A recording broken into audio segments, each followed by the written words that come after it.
keeping it pretty casual here with my good friend Suzanne Paire, and that is Graham, but Paire for those of you who would say that there are a pair of Grahams on the world champion Philadelphia Eagles who did well. Grahams often were in there at the same time on defense. Long-standing friend, grew up here in the Philadelphia area together. She was on my first Little League baseball team. And she was a star. I was not. Suzanne actually is a very accomplished athlete, really one of the stars in field hockey and lacrosse at my high school, and went on to play at the college level. But the important part is we both grew up in the Philadelphia area in central Delaware County, and the Eagles won the Super Bowl, big deal. And unlike a lot of people who are going to cover this for you, we're lifelong Eagles fans, or at least since we were like, 6 or so, as when we can start remembering, appreciating these things. So unlike a lot of the people who are going to cover this at the networks, the main people at WIP, we're from the area. Not that that makes us any more insightful necessarily, but it's pretty cool. It's fantastic. Talk about your Super Bowl experience on Sunday. I was at my sister's. I didn't go. My brother went, but I had to be alone at the house. You were alone? I was alone because then I could scream or complain as loud as I wanted without disturbing anybody. And I have to tell you. Wait, your husband would have gotten... What? Paul would have gotten upset? Oh no, he wouldn't have gotten. He has a friend with a huge TV, big party. From the Philadelphia area, also her husband. Yes, and he went to a friend's house. Yeah, not from where we grew up, but a different part of the Philly area. Yep. So he went. Where were all the kids? Two. She has triplets, by the way. Yeah, and they have a big brother. Well, 2 girls were at my brother's house, and the 2 boys were with Paul. Because they have a son up there. So the boys had their party. I had mine, and the girls were at their uncle's. You watched by yourself. Loved it. I almost did because of superstitious reasons, but they weren't well ingrained enough because I'm not usually here in the Philadelphia area. My dad had some, and he freaked me out during the NFC Championship because he was in the kitchen having some dinner, like when the Vikings scored the first touchdown, and then the Eagles scored 38 unanswered points when he came back to the couch in the family room where he usually watches it in his seat, and it was frustrating me the first 7 points because I could have gone to my sister's. He didn't want to go to my sister's because of his superstitions, and he wasn't even there for the part. But anyhow. So let me just say that when I was at home alone, the Eagles were winning. I went over to my brother's house to say hi to a friend, and then we were losing by 1. I went back home, and we took the... So I needed to be home. We had that with my niece, Natalie. When she was in a certain chair at my sister's, which is where I watched it, like they did well, including she was changing into her pajamas when that 4th and 1 play, or no, it was the touchdown, the final winning touchdown. It's weird. It's super sad, but of course it has no effect. It's weird to process for me because now in our lifetimes we're old enough to remember, well, not the Flyers really. I mean, maybe you can remember that, but I don't really care that much. But you can remember. You're a year older than I am. Yeah, but I do. My dad watched them. Yeah. You can remember as not a toddler. Oh, not winning, just watching the games. I'm sorry. Okay, yeah. I mean, that was what, 74, 75? Or 70? Oh, I do remember a lot of noise. I remember a lot of noise. Yes. No, you would only been 4. When's your birthday again? Yeah, April. Yeah. Okay, so you would have just turned 5 when they won the second time. Yeah, but I don't care that much about the Flyers. So I'm complete. The Phillies in 2008 and 1980. 1980, I was 9 years old. It was the big deal. 5th grade. Sixers didn't care that much, but that was cool in 83. It was a good year. Phillies won. Reagan was elected. Oh, in 80. In 80. Yeah. And then I think the Flyers and Sixers had lost in the finals earlier in the year, and then the Eagles lost in the Super Bowl later that year. And in 83, when the Sixers won it, the Phillies went on, surprisingly, to lose the World Series that year. But the Eagles are the biggest deal of all, really. They are, because we waited. Is that right? Yeah. Your brother is at the parade. We are not at the parade. We're in the suburbs. It's impossible to get to there. It's kind of cold outside. We like bathrooms. That's your thinking, too? Your kids are home? Well, I thought that I wouldn't be able to see much, being that my stature isn't yours. So I wouldn't have been able to see much either, unless you're in, between Oregon and Porter, or one of the most obscure areas of South Philly. He was looking to get to the art museum. We'll see his pictures when they come in.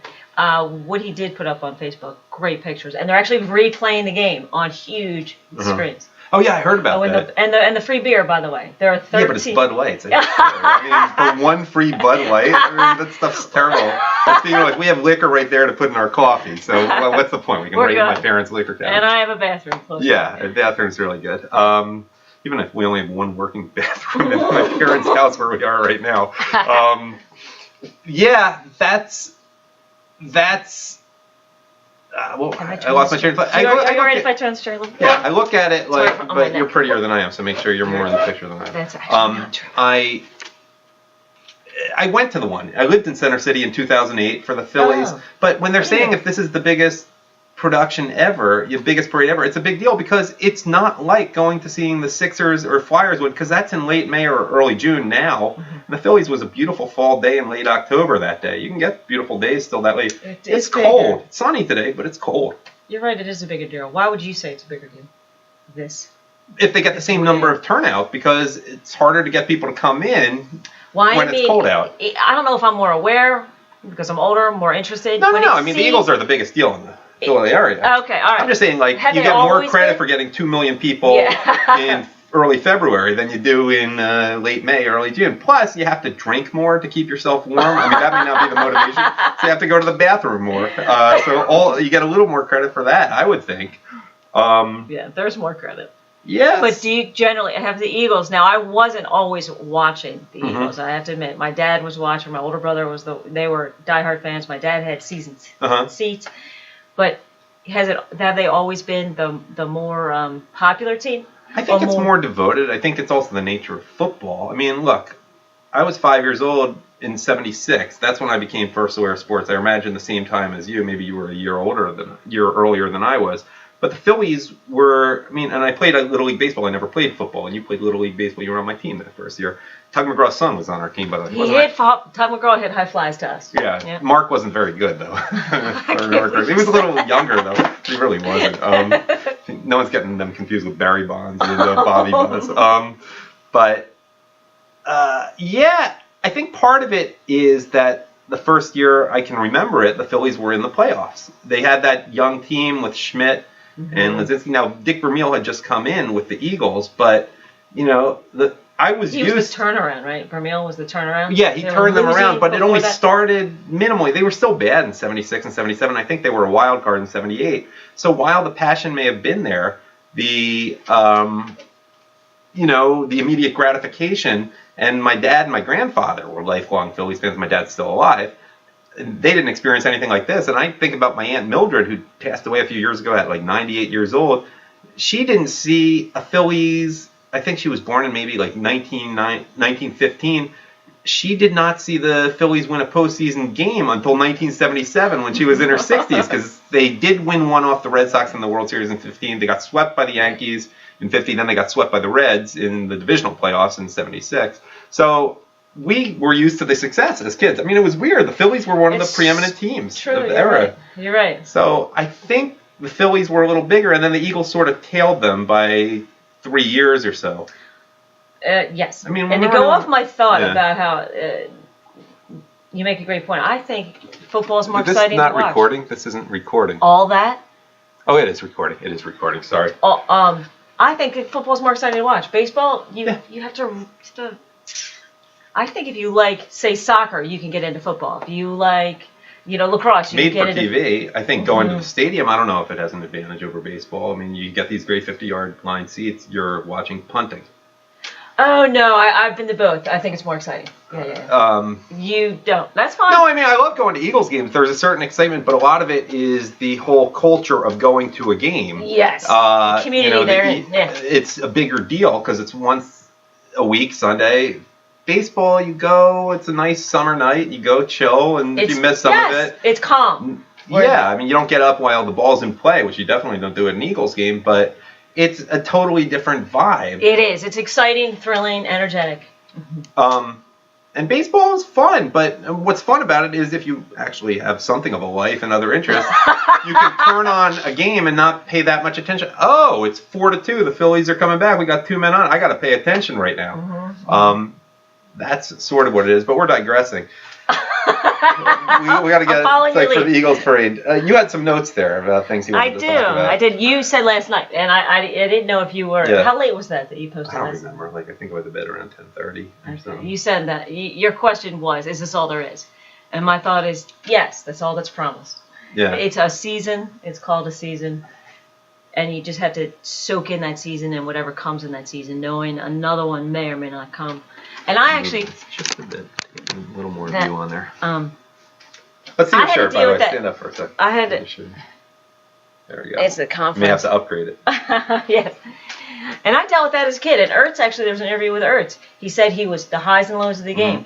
last season, if he had a good game, he was high. If he had a game he was dissatisfied with his play, he was low, and he started recognizing that his teammates were very even keel, and they challenged him that there's more than the game. But that doesn't mean you don't enjoy everything within it. Oh, it was an incredible game. Yeah. You couldn't ask for much more excitement. But it can't or offense, yeah. Right. But it can't, as you would send me a lot of articles, it can't fill that God puzzle piece shape in our heart. I didn't say that well. There's a God void, and we can't avoid it. Oh, we're talking about so many different things here. We're yes, talking about, but that's where he was going with that Oh, interview. you mean Zach Ertz. And, well, we got two religious quarterbacks in Foles and Wentz, and you were a pretty active Christian. Yeah, Who's the pastor? Foles is going to become one? It was one of the, well, that's true, but there was let's see. No Jewish players on the Eagles, just owners who tend to have those. Oh, it's get back in the Trey camera Burton. here. Trey Burton's a pastor. Oh, I knew that. Get in the camera. Come on. We gotta get. Trey Burton. What's the point of having a pretty girl on if not on the camera? Yeah. So there is definitely somebody got baptized about 2 hours before the game, the Super Bowl. Really? Mm-hmm. In their team pool. Mm-hmm. All right. Yeah, and that wouldn't even work as a mix in Judaism. Yeah, I mean, there was definitely. Did you see no Eagles took a knee all year, but then they took a knee after the game in the Lord's Prayer. It's very moving. Yeah, that was pretty wild. It is cool. Yeah, that's actually, I guess it's a twofold. I don't want to use a Christianese word, testimony, but it's a witness. That's also a Christianese word, but they were made a point, didn't they? And I think their point was there's more than this game. And then all their services that they do behind, they go into, you've probably seen all those clips. Yeah, I'm sure every team has a fair number of Christians, but on the Eagles, active. Just like you said. It's who controls the clubhouse is, first of all, an element. I just can't imagine the Cincinnati Bengals doing that. Even though Andy Dalton is, but they I wish I knew more about criminals. Yeah, I mean, there's a culture on the Eagles which we could definitely see is working, and we'll see during the parade today all the dancing and what goes on. But there's definitely a team unity, which is ironic because these aren't guys who have played together with a lot of years. There are a lot of free agents and new guys on the team. It's sort of the opposite of the Phillies in the late 70s where there wasn't much team unity, even though a lot of the guys had come up together. Mm-hmm. They just didn't get along that great. Yep, and they push aside their egos. Actually, they try to keep real. I just think it's so ironic given how much we heard about Kaepernick that the Eagles finally took a knee. No player had during the year. Yeah, Malcolm Jenkins, who's the leader of the team, did a Black Power salute at one point. Okay, whatever. But that they won behind a backup quarterback when so many people were saying, you need to sign Kaepernick, Now, admittedly, Foles was always regarded as one of the better backup quarterbacks in the league, so it wasn't like, we can upgrade to Kaepernick from Foles. But there's just an irony there after not taking the knee. And, I was with the boycott NFL thing for a while. Then the Eagles, to be honest, started playing so well, I wasn't going to miss it. And there was an element that, they sort of chilled out about the whole thing by midway through the season. I don't know if it was compelled by the league or whatever. It was money. People were not. Yeah, but it didn't get any more obnoxious than it was the first quarter of the year. Right. And by the half of the year, it's like, okay, whatever. Can we really do this? Or is it taking on a racial element? I don't want to go there. Right. You made a point about is that all there is? Which I got to remind people is something Troy Aikman said. I think it was after his first Super Bowl win. He won 3 times, but life goes on. Yes, you still have to change the diapers the next day. Right. Or take your child to. Well, Wentz just got engaged, so maybe in 9 months, 12 months, whatever. Yeah, you still have to take out the trash. Yeah. Still have to work out the difficulties with the spouse. Well, the question is, how do you really justify, and, we're psyched for the parade, the whole spectator sports thing today. We grew up at a time when there weren't so many options like with video games and all that, and I know that's a part of younger people now, but it's a lot of energy, it can be a lot of money, it can be a lot of time for people too. It hasn't been much time or money for me in the last year, especially if you just watch the Eagles once a week, and you can often do other things during the commercials. But it's sort of, we're in an era where people like, and you see how many people post on social media, so it's about them sometimes. And you wonder, and there's so many things, we're getting older, you can do with your time, like reading, productive stuff. How do you justify the whole spectator sports thing? And I imagine even more so for you, because I was pretty good at tennis. I was very good at Scott's IQ, which is the academic quiz team in high school. But you were a great athlete. I mean, so I imagine it's even harder to watch spectator sports for you. That's a great insight. As a matter of fact, for years I never did. Really? Did. And I love watching football because it's not something I could do. So it's truly... I'm sure you probably could have actually had it. Actually, I played with the boys in the backyard. Did very well. But, neighborhood games. But they're, men are... I don't care what you say. What women say. Men are... If a woman is this Olympic level, a man is this. There's just no... But I think I love... let me go back to the beginning. Yes. Typically, I'm not a fan of the just watching. I'd rather do. Right. But this is different. Yeah. Football's made for TV, and it's also not the best thing in terms of concussion. Maybe it's been exaggerated, maybe it hasn't, but it's a sport that's really better to watch. To have other people play, just like, by the way, like a parade in Philly when 2 million people are there in the middle of winter is better to watch on TV rather than being like the equivalent of an extra for a movie, which your brother is doing. Yeah. I want to say, I think one of the reasons... the camaraderie amongst the team and the willingness to all the real conversations they have behind the scenes about real life, I think it makes that touch of vulnerability and realness. I think that camaraderie is what I believe gave them the edge on the field. You don't have to worry about failing. These are your friends. They're not criticizing you. You're going to give it your all. It's going to work or it's not. And we'll give our best and we'll pat each other on the back for that. I think being on teams where the coach can set the mood and it can be positive or negative, been on both, and they can really tear athletes down and make them worse. And they can build someone up to make them better than they ever should have been. And you've dealt with both, I'm sure. You transferred colleges in part for that reason. For that reason, yep. And I watched the high school coach take athletes for... we can say his name, John Smith at Strathaven, when you played basketball, which was not your college sport. No, but we did win the Central League, and I did get someone, a school out in California trying to get me to play. Oh, really? I did. Mills. It was an all-girl school. Oh, in Oakland. Oh, yeah. I don't think you would have liked it. It's pretty liberal and homosexual, yeah. But where's it going? So I saw that coach, a great coach. Not only was he like Peterson, where he had plays that John Smith was a great Strathaven High School. He took college plays, gave them to us, like our full defense. Why can't I come up with the name? Full court press. We were the only team in the league to do that, and we could have done it the whole. We should have done it. We could have blown people out if we could have. If the girls had the endurance to do it for even half a game, but as it was, he could only do it in spurts. Right. In any case, he took players that were so-so, built them up, and made them part of a Central Except League for Tori. team. Tori, yeah. Not to be confused with Tori Smith. What was her last name? Shaw. Tori Shaw. Tori Shaw. Fabulous. Practiced a lot. Yeah. Her father gave me great tips, too. Yeah, she was already great. But then I've seen other coaches at Division I level or high school tear athletes down. And you can take someone who is built to get a scholarship and make them sit the bench and not believe in themselves. And it's a dreadful... So I think this team... It's all the antithesis of that. You may have seen that with Belichick and Malcolm Butler, though I think there was more to that story. Yes. I think it was the perfect storm of, not important here, but we can get to that later. So I just think that's important to note that they work hard at being good people and good to each other.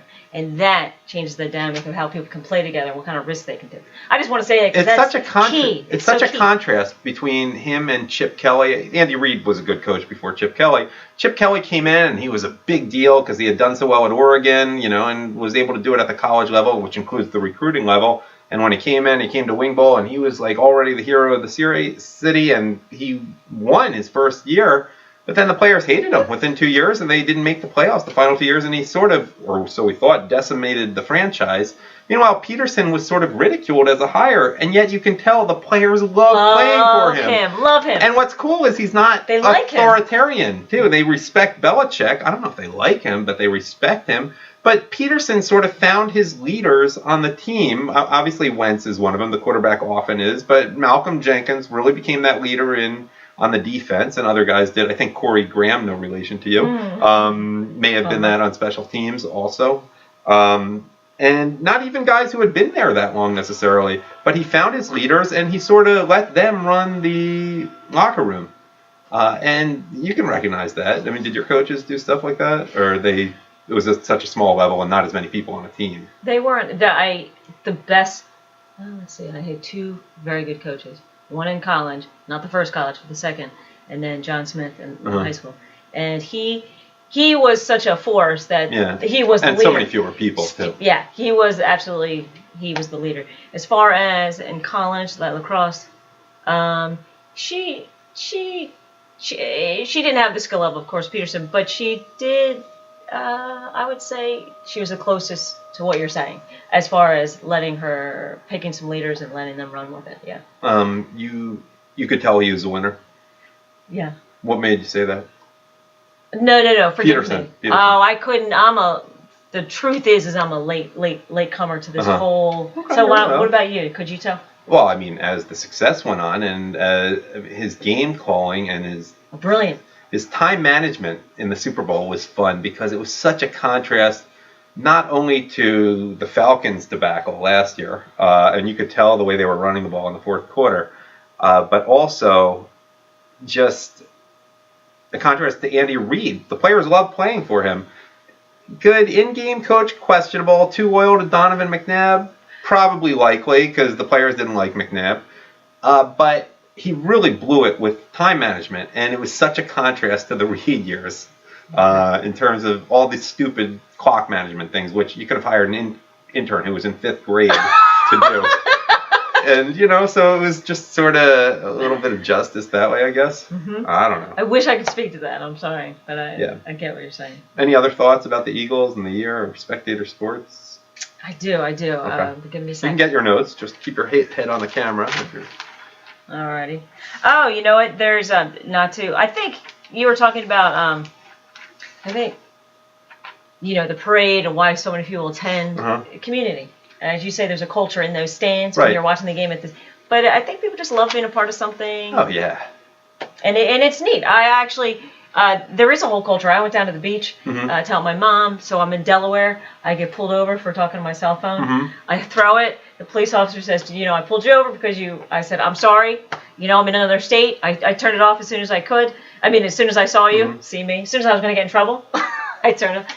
He looks at my license, says, you're coming from, this was a week ago, you're coming from an exciting city. I'm like, I'm going back for that Super Bowl. Don't you worry. He goes, by Bluetooth, go Eagles. Okay. The community extends.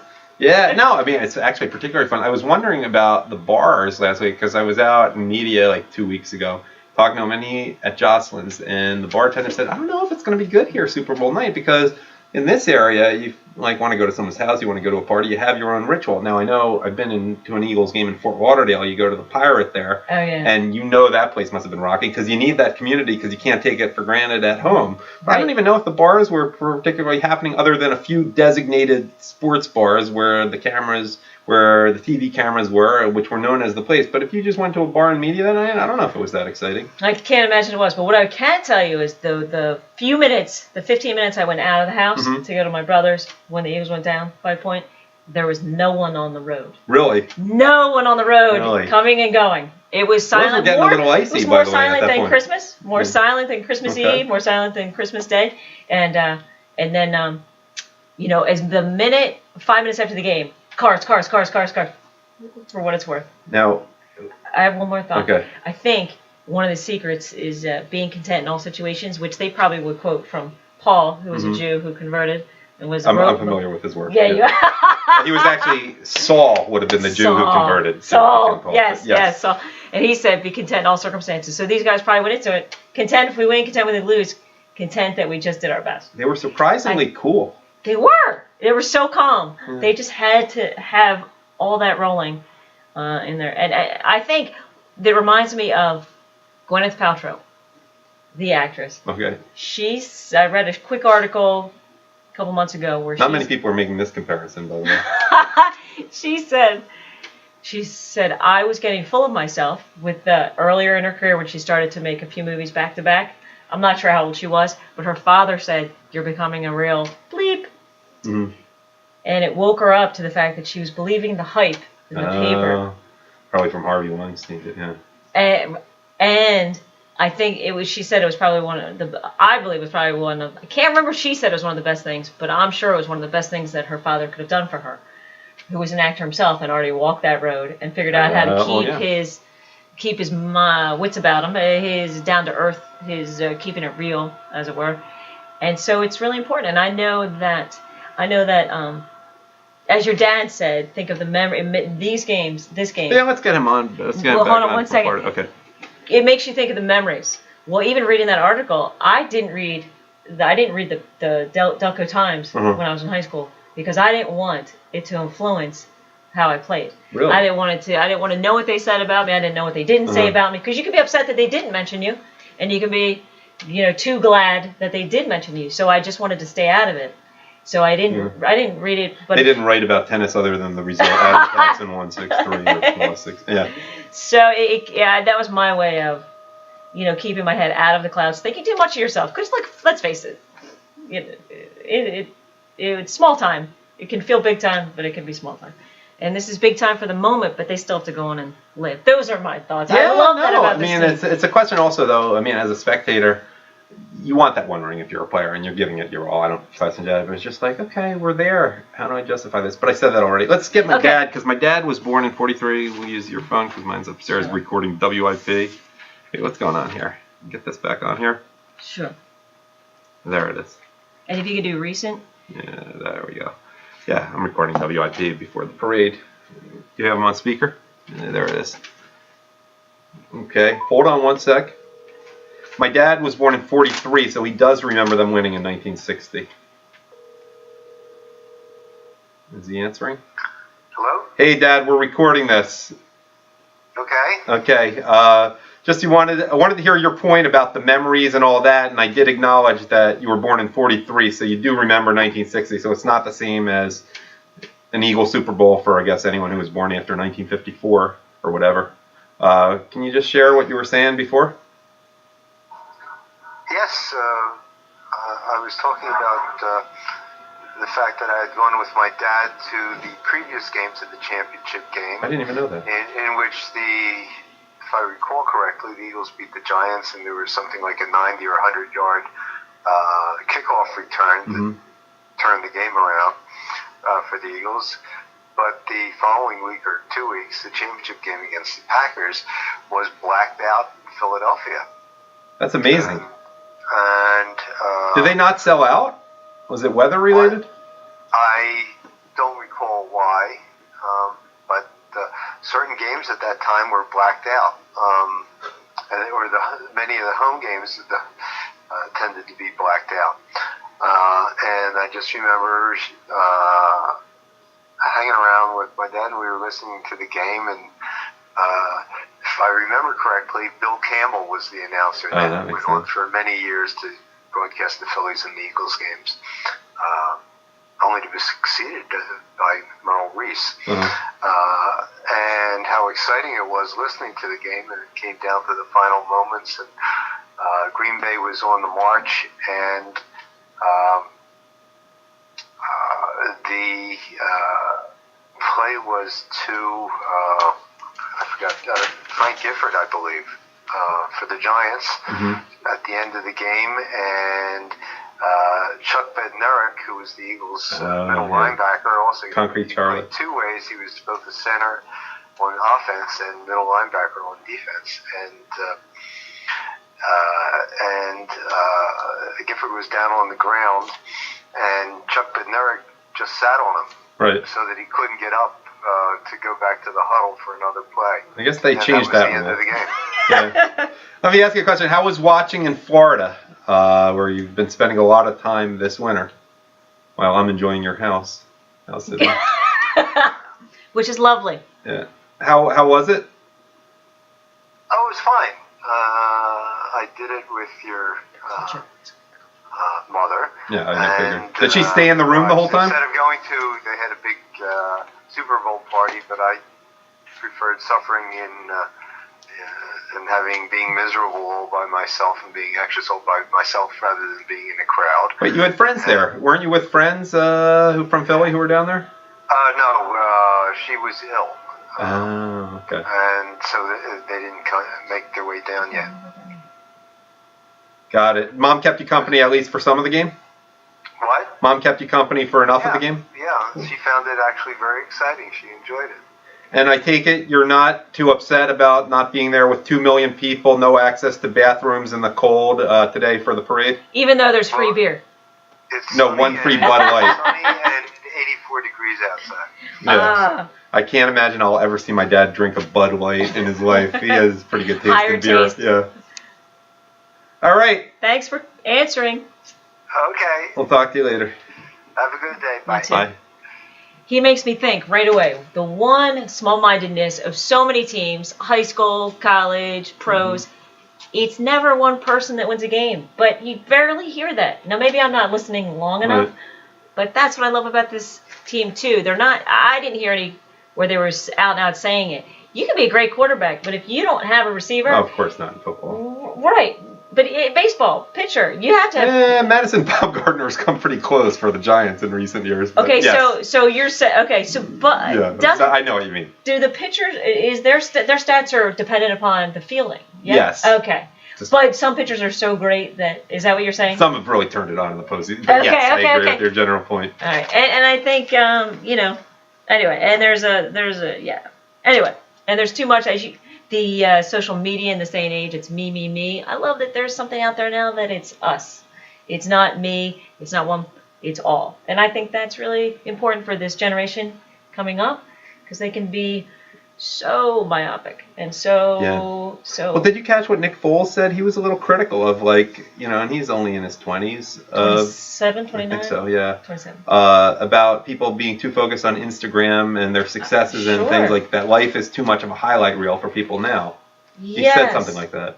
Yeah, and it's in embrace when you make a mistake.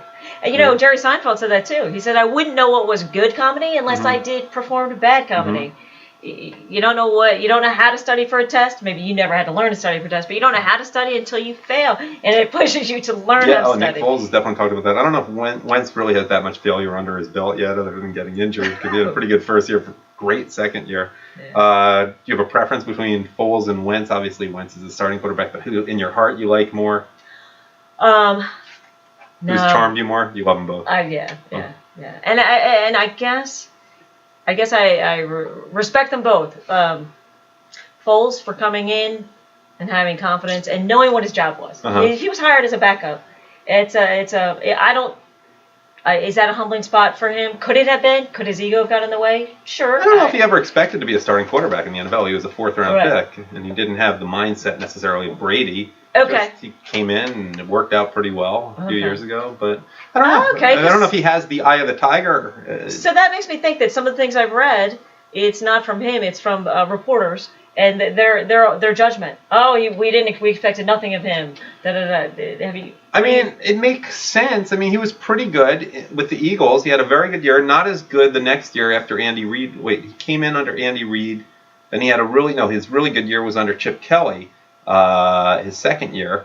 Then he sort of was not quite there to the same extent that would have been 2013 was his good year. Right. Really good year under Chip Kelly. But he came on the team in 2012. And then 2014, not as good. Then they traded him. Right. In 2015, brought in Bradford, and not a great situation for him with then St. Louis Rams. And then 2016, he was ready to quit football. Yeah. And I know he's very conscious of his health because I was in Orange County, California. I met a guy, he does the cryogenic treatments, because he's concerned preemptively about brain trauma. He went to the Chiefs last year, was the backup under Andy Reid, didn't really play, was ready to retire again, but the Eagles brought him back, or maybe he was ready to retire before he went to the Chiefs. And didn't expect to be more than a backup. Obviously, we have a franchise quarterback here. So, do you think it's harder to come off the bench, even if that's your job, in this situation? That was pressure. Yeah, it was. And I think he had to gel a little bit with the team. Absolutely. But at the same time, and those last games didn't matter so much because worse comes to worse, they would have been the number 2 seed. And Dallas game was a disaster. But people were saying, they look terrible. And that's why the point spreads were so low. But I said, you know, the Eagles are just sort of probably doing this in the Oakland game as practice. And he was very good against the New York Giants, even though the defense wasn't. And, you know, they're not going to show them anything. What were they going to show them? The trick plays that they used in the Super Bowl? And he was just getting the hang of it. And also, though, I think what may have compensated is, remember, we had a situation in the Super Bowl where Brady, who's 40 years old, was playing in his 19th game of the season. That would have been Foles' 6th game of the season. So he's fresh. I actually thought about the age difference myself. Well, even beyond the age difference, it was only his 6th game of the season. And, you know, you don't play special teams when you're a backup quarterback. You're relatively fresh. Mm-hmm. And I think that may have been something of an advantage, especially against Brady. It's a great thought. It's a great thought. Who was injured a little bit, too. For the record, regarding social media, the movie Jumanji with The Rock and Jack Black, they actually address the issue of social media, and one of the characters grows from being very selfie, thinking about only her world, her bubble, to growing. So for all you with kids out there, it's a great. Speaking of social media, I have to say Chris Long's getting on my nerves. You know, Tell me what he's saying. Well, first of all, he's trying too hard with the liberal talking points. Like, it's sort of like with the Black Lives Matter agenda. Like, okay, I get it with Malcolm Jenkins. He's out there protesting for Meek Mill, but Malcolm Jenkins is black. I mean, Chris Long, you don't have to selectively cherry pick your facts about Charlottesville. I mean, it's not hard to find out what really happened and what didn't happen there. And it wasn't Nazis. It wasn't KKK. It may have been racist, but they were, you know, there was a Confederate monument there, and we can talk about that. And I'm not into the whole monuments thing to begin with. You know, Jews don't really put up statues of people to begin with. But well, yeah, God, I mean, but Chris Long's trying too hard. He reminds me of.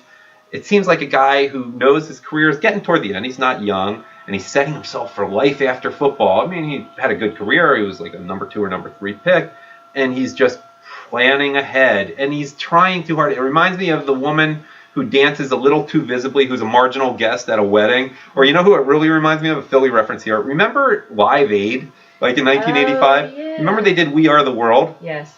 Patti LaBelle, like, sort of hogged the mic at Live Aid, and she wasn't invited to We Are the World. I mean, not to take anything away from her, but she really didn't. I mean, Lady Marmalade, she didn't have that many hit songs. You know, respectable career, but she wasn't Michael Jackson or Lionel Richie or Madonna or even Cyndi Lauper. And she was like hogging the mic there. And it's just like Chris Long's trying to, and I wish he'd shut up. And, you know, he's being selective with his facts. And it's taking something away. Not that he's been an Eagle for very long or that he will be for much longer necessarily. What I would say, tangential, is I just let it be football. Don't bring politics into this. Just shut up for a few days. Yes, just enjoy the moment and let it be football. Let it be. He's dividing what's otherwise a unified happening. I mean, I get it. You're entitled to the views, but not now. Just wait. I mean, Malcolm Jenkins is. You know what that's like? That's like your Thanksgiving dinner guest, just blah blah blah blah, bringing politics to Thanksgiving. No one wants to hear it. Right. Not now. We're giving thanks. Right. This is literally us giving thanks. We don't want to hear negativity. Well, he's setting himself up for a Democratic Party. I'm sure they've already talked to him about recruiting him to run for office in Virginia because we like real men. They like military people to cover up, and we can see what's going on in the news. I just want someone to ask him, look, you're so outspoken. What do you think of all the FISA stuff? You know, all the abusive process. But that's not the point of this video. Okay, let me ask you this. Timberlake, why did they... I didn't stay in why did they make such a big deal like he did such a good job? I thought Lady Gaga did a better job. She actually got in football gear. Cute little outfit. What am I missing? Who cares? I mean, the Eagles were playing this year. They went on and on. What I was missing was the Puppy Bowl. I mean, it was fine. He's a very good dancer. I mean, I guess maybe part of the credit was his dancing's a little better than Lady Gaga's. Lady Gaga didn't dance, so her artistic is. Well, she's a better singer. Well, no, he's a good singer, but he's nothing special. Her creativity is through the roof. But she writes it. I mean, he doesn't claim to be a songwriter. Right. I mean, but they criticized all that creativity, all that. Who criticized Lady Gaga? She was good last year. They criticized because she had a little, roll over her outfit. Do you remember that? I don't remember. Okay, yeah. Anyway, I didn't hear. Good Super Bowl last year. Yeah. I didn't hear enough about how great she was. And I'm just wondering why we heard so much how great he was. She's good, but I know, who cares? I think you also don't expect as much from a male because visually on TV, you're heterosexual female, I'm a heterosexual male, so maybe I appreciate women more. But he did fine. He's an annoying liberal. He poses with Hillary Clinton, but he gave a fine performance. My favorite part was seeing the meme about the kid with the selfie, and then there was a guy with 2 phones behind him who turned out to be Freddie Mitchell. And he's in the picture as the former Eagle. That's who McNabb hated. So that was ridiculous. Great. Any other thoughts? I'm thinking about Ann Barnhart's sports as a substitute for religion and empty lives, and I think that's a valid point, and I've certainly been guilty of it, but I'm enjoying this one. I don't know how I'm just going to justify in the future spending time and energy on professional sports. Okay. So you're really going to process that, huh? It's just sort of like, what is there to really... You could always say, just until the Eagles win the Super Bowl, and now the Eagles have won the Super Bowl. By the way, now there is going to be a parade pretty soon, so we should probably get going. All right. Any other thoughts you had? No, that's it. Thanks so much. Thank you. What are we? Weird. What are we? We give each other hugs, but don't work on camera. All right. Thanks for watching. Let's do an Eagles cheer. Okay. Not the song, just E-A-G-L-E-S. Okay, all right. 1, 2, 3. E-A-G-L-E-S, Eagles!